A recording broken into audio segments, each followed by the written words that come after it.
शुरू अल्लाह के नाम से जो बड्ढा मेहरबान निहायत रहम वाला है। हज़रत इदरीस अलैहिस्सलाम बाबुल में पैदा हुए और उनकी परवरिश हज़रत आदम और उनके बेटे सेठ की तालीमात और मज़हब की पैरवी में हुई।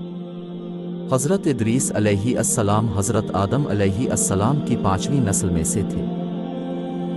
अबू ज़र रज़ी अल्लाह अन्हु से रवायत है कि इदरीस अलैहिस्सलाम पर 30 किताबें नाजिल हुईं और दीगर रवायात में बताया गया है कि वो पहले शख्स थे जिन्होंने कलम से लिखना शुरू किया।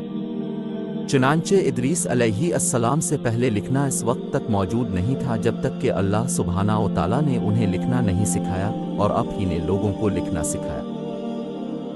अल्लाह ताला ने इदरीस अलैहिस्सलाम को साइंस के मुख्तलिफ शुबों जैसे रियाजी और फल्कियात में महारत से नवाजा। हज़रत इदरीस अलैहिस्सलाम को इंसानी ज़रूरियात के आलात बनाने में भी माहिर जाना जाता है। वो ज़मीन की तमाम ज़बानें जानता था। वहब से रवायत है कि इदरीस चौड़े सीने के साथ एक खूबसूरत आदमी थे।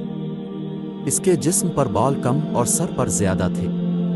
उसका एक कान दूसरे से बड़ा है। इसके सीने पर छोटे छोटे बाल थे और धीमी आवाज़ में बोला। चलते चलते इसके पाँव एक दूसरे के करीब आ जाते थे। उन्हें इदरीस के नाम से जाना जाता है क्योंकि वो अल्लाह की अज़मत और इस्लाम की अज़मत के बारे में तालीम देते थे। शियस के बाद जब इदरीस अलैहिस्सलाम आए तो यकीनन वो हाकिम थे, एक नबी और एक रसूल और उनका रहनुमा, और उसने अल्लाह की तरफ से इसके कानून की हुक्मरानी की और उसने शेत की कुछ शरीयतों को बदल दिया। और उस वक्त इदरीस अलैहिस्सलाम के सामने आने वाली चीज़ों में से एक जिहाद थी। अल्लाह की राह में जिहाद की दावत देने वाले पहले नबी और रसूल हज़रत इदरीस अलैहिस्सलाम थे। जब उसने देखा कि फ़िस्क़ व फ़ुजूर बिलख़ुसूस अहल काबील में फैल रहा है और इदरीस अलैहिस्सलाम की कौम में भी फ़साद फैल रहा है, चुनांचे हज़रत इदरीस अलैहिस्सलाम ने बदउनवानी और करप्ट लोगों के ख़िलाफ़ ऐलान जंग किया। उसने घर सवारों और कायम के लोगों के ख़िलाफ़ चलने और लड़ने वालों की एक फ़ौज तैयार की। अल्लाह ताला ने हज़रत इदरीस अलैहिस्सलाम को फ़तह अता फ़रमाई। अल्लाह ताला ने एक दिन हज़रत इदरीस अलैहिस्सलाम पर वही नाजिल फरमाई कि इंसानों की तमाम नेकियों का हर एक दिन का बदला उनके अपने अमाल पर है। इदरीस अलैहिस्सलाम की नेकियों पर अल्लाह ताला ने उनको तमाम लोगों का अजर भी अता फरमाया। हज़रत इदरीस अलैहिस्सलाम का ज़माना। चुनांचे हज़रत इदरीस अलैहिस्सलाम ने अल्लाह ताला का शुक्र अदा किया और इदरीस अलैहिस्सलाम ने जान लिया कि ज़्यादा सवाब में इजाफे का वाहिद तरीका यह है कि अब ज़्यादा देर तक जिंदा रहीं, और फरिश्तों में से एक फ़रिश्ता इदरीस अलैहिस्सलाम का अच्छा दोस्त था।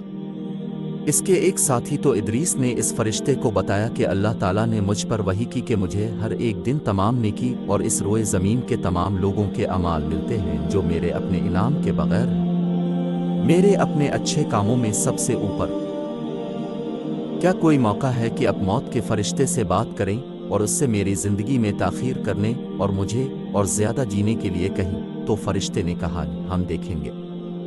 ये फरिश्ता और उसके साथ आसमानों तक उड़ गया और फिर उनकी मुलाकात चौथे आसमान पर मौत के फरिश्ते से हुई।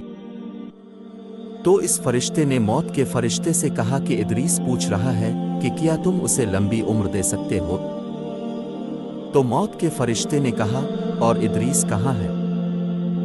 उसने कहा, वो मेरी पिछली तरफ है। तो मौत के फरिश्ते ने कहा, हैरत अंगेज। फरिश्ते ने पूछा, क्या कमाल है? मौत के फरिश्ते ने कहा कि अल्लाह ताला ने मुझे हुक्म दिया कि मैं इदरीस अलैहिस्सलाम की रूह को चौथे आसमान पर कब्ज़ करूं, और मैं हैरान हुआ कि मैं ये कैसे करूंगा। मैं हैरान रह गया। सुभान अल्लाह, अल्लाह ने कर दिया। इदरीस अलैहिस्सलाम एक नियत के साथ आए, मौत का फरिश्ता दूसरे इरादे के साथ, और अल्लाह ताला जो चाहता है वही होता है। हज़रत इदरीस अलैहिस्सलाम का इंतकाल हो गया और आपकी रूह चौथे आसमान पर उठा ली गई। वो वाहिद नबी जो चौथे आसमान पर फौत हुए। हज़रत इदरीस अलैहिस्सलाम की वफ़ात के बाद फ़साद एक बार फिर तेज़ी से बढ़ने लगा। कई नस्लों के बाद कोई निबियाना रहनुमाई के बगैर शैतान आखिरकार बनी आदम को अपने पहले शिर्क का इर्तिकाब करने पर मजबूर करने में कामयाब हो गया।